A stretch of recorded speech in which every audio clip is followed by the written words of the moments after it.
தக்காளி செடி. ஒரே செடி தான் இது. 4 முள்ளையும் கம்பு நட்டு நான் வந்து அப்படியே மேலே கம்பி போட்டு ஜல்லடை மாடி கம்பி பின்னல் போட்டு அதில் நம்ம ஏற்றி நூல் போட்டு கட்டியிருக்கேன்.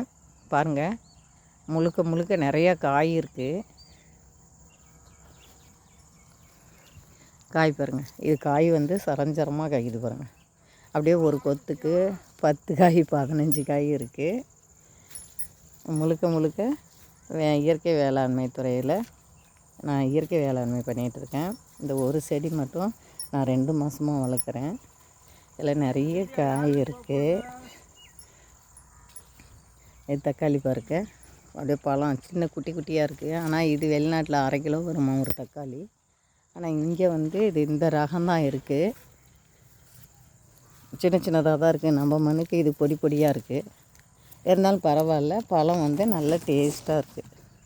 முழுக்க முழுக்க இயற்கை முறையில் தயார் பண்ணினது, வளர்க்கப்பட்டது.